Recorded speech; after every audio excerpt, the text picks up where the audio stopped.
Hello, welcome to Work Remote Strategies with Silicon Valley Change and the coaches of Silicon Valley Change and my coach, Vice SVC. Today we're going to talk about chess. We're going to talk about chess because there was a story in the news in the past couple of days that's really intriguing from a business and a personal point of view. So I'll tell the story first, and then I super invite you to join into the conversation. Let me give you a little background. I was born in Russia, so I play chess. that's almost an oxymoron. A lot of people who are from Russia, they teach their kids chess, they play chess. I love chess. My kids have started dabbling in chess. And one interesting thing that's happened since we've all been home and working from home is that there has been what's been called a chess renaissance. A couple of things have contributed to this. One is people are on their own, are having a lot of fun by actually just going and playing chess online, learning chess. And the other is that these world champions, these grandmasters who used to go to tournaments in different countries and far away, they can now do tournaments from their own homes. So those are a couple of things. And it's called the Renaissance of Chess.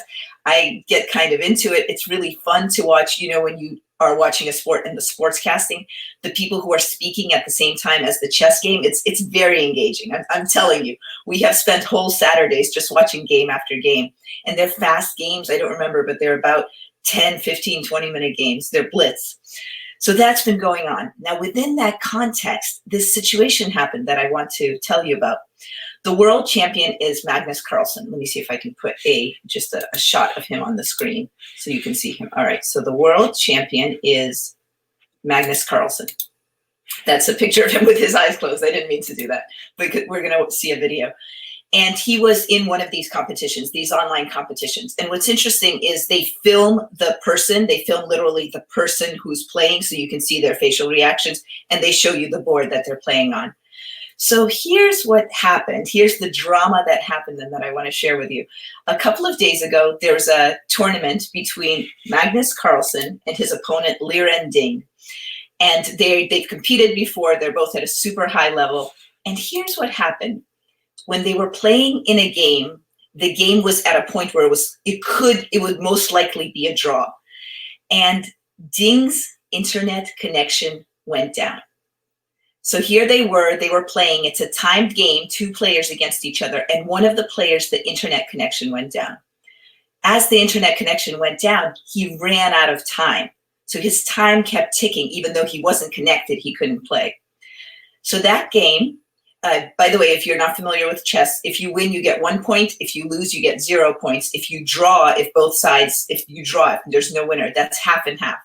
So that game, which likely would have led to a draw, a half and half score, that game ended up with Magnus Carlsen winning and getting 1 point, whereas Ding got 0.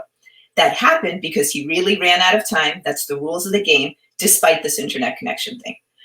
So that was probably kind of lousy for Ding and super not fun. And if you're in a high-level tournament and there's money at stake and people, hundreds of thousands of people are watching, that's a big deal. So here's what happened in the next game. In the game right after this, they were playing against each other again, Carlsen versus Ding. And Carlsen, in his first few moves of the game, literally the first few moves, he purposefully lost against Ding. So here's Ding, who got a loss because his time ran out. And in the next game, Magnus lost it against him purposefully. So what I'm going to do is I'm going to show you the game that he lost. Even if you don't know chess, it's just striking. And I'm going to show you what Magnus said right after the game, after the tournament, actually, after all their games, his games with Ding. Why am I showing you this? Because I think there are a couple of lessons for us in business and in our personal lives. So first of all, let's share this. This is the game. Even if you've never played chess, this is Ding's position here, and Carlsen's position here. As you see, they're both rated in the 2800s. That's a huge rating. For me, it seems like an immortal rating. They're grandmasters, of course. That's what the GM signifies. So here's the first move of the game. Ding moves like this. He moves forward. He covers the center of the board. Carlsen responds. Ding moves again. I mean, literally, this is a 4-move game. Carlsen takes his queen out. That's never done. It is never done. And there's a little bar here that shows you who's likely winning. So black is not doing so well. The white is winning when black does this. He takes his queen out. Ding makes one move. Carlsen brings his queen over here, which means he is putting her in jeopardy. He is putting his queen piece in jeopardy. Of course, Ding takes, and at that point, Carlsen resigns the game. So Ding has won in this incredibly fast, literally four move game. It's unheard of in chess. It's also speaks to something about Carlsen. So afterwards, he played this game, and afterwards, so the first game we know what happened, the result, Ding lost. The second game, Carlsen lost. And then there were a couple of more games. So let me show you what Carlsen said about this after the whole tournament. So I'll play this down for you. All right. So this is Magnus Carlsen being interviewed on this specific choice that he made.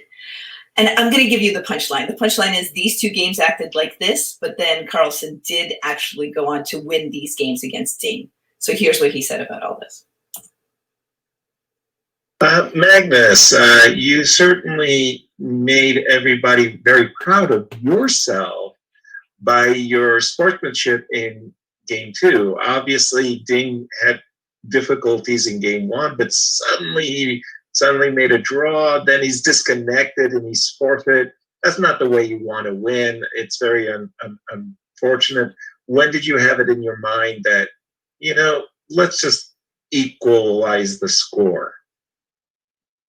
Yeah, I felt that he defended well in game 1, and it was just such a drawn position. Like, if there was one line where he could make a draw, then you could sort of say, well, bad luck for him. But basically here, every decent move makes a draw.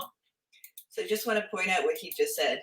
Here, every decent move makes a draw. So he really saw this as a great competitor of his, and almost every decent move makes a draw. And if you look at that board, you will see what the position was if you are a chess player.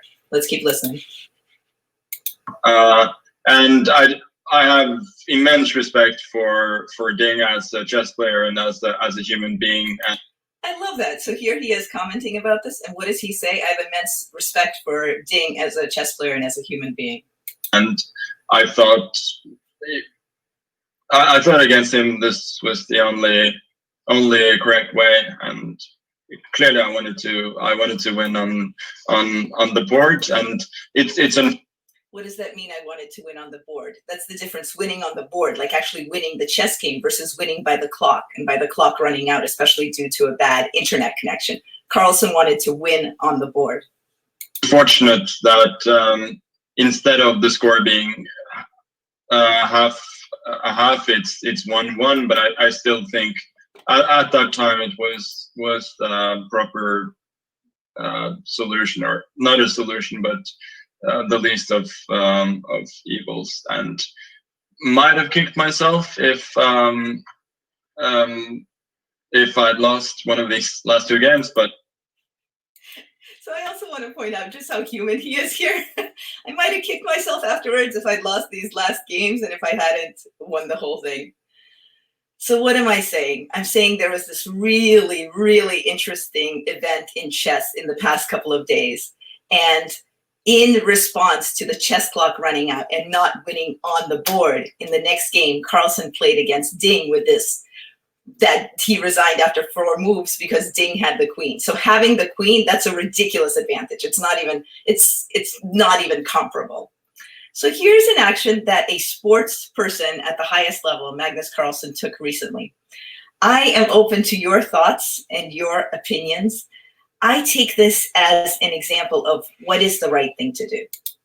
What is the right thing to do, and what happens? And thank you if you are making comments like, what a compelling story, and oh my, it gets even better. I feel the exact same way. Like, kudos to this game and to this interaction. I'm completely open for comments. Please give me your comments in the end. I think about this, as literally this phrase: what is the right thing to do?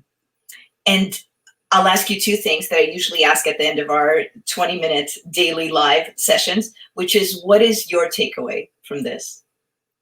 And what might you do in a new or different way, just given having heard the story? I will also, as you're putting in comments, because I know it takes a moment to write, I will also say, what is the right thing to do? And I'll add that one thing that comes to mind, because you're playing these and they're live, they're happening. These games are happening in the moment. One other thing is that, what are you alert enough? I couldn't quite decide between alert enough and present enough. What are you alert enough or present enough to decide? And what I mean by that is for us to take actions, to speak up, or to take a brave action that often is at least partly a result of us being ready. So ready to, and that means having gotten enough sleep, enough rest, being mentally alert, being ready for something to land on us that we can react to in a moment or in a few moments. So I offer you that as a thought as well. I just think about being physically ready for these mental things that come at us each day.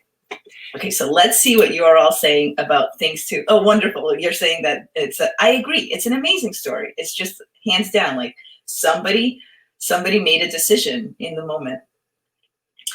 I'm going to leave you with that. I'm going to leave you with what is next week. So now we're going to be on a 3-day vacation. What is something that you can think of where you may need to speak up, or you may need to be alert to being in a moment where you may need to speak up? I think about it for myself too. And I think those Zoom calls where there are 4 or 5 people and you're not quite sure, should I speak up at this point or should I not? Just kind of check in with yourself. May we all be like Carlsen in these kinds of situations. Oh, I want to add one thing. I'm interrupting myself, but I want to add one thing. I've actually spoken to a few chess players about this, and they've chess players better than me. And they've said, I'm not sure I would have done that. I mean, there are some things at stake. This game, this particular series is at stake. Cash is at stake. That feels almost less important to chess players, but this particular game series is at stake. And so some people might not have made this choice, but some would have. And I'll just read off one concluding comment from one of you, which is Carlsen acted as a man and player of character. Actually, the fun thing about this is I can put it right up on the screen. And clearly as someone who values achieving his success through his merit and not as the byproduct of his opponent's misfortune. Exactly, Anne-Marie, as he had just said, in terms of, I want to win on the board, on the chessboard. So may you all win on the board. I wish you all the best, and we look forward to seeing you next week. We've got a lot of good stuff next week. I'll put it in my LinkedIn post, but we are interviewing Alison Holzer, who is the author of a book on inspiration. It's amazing. We have a 6-person panel on movement. We have a lot of good things coming up next week. Looking forward to seeing you at 11 a.m. Pacific every day, Monday to Friday. We are off tomorrow for the holiday. All the best.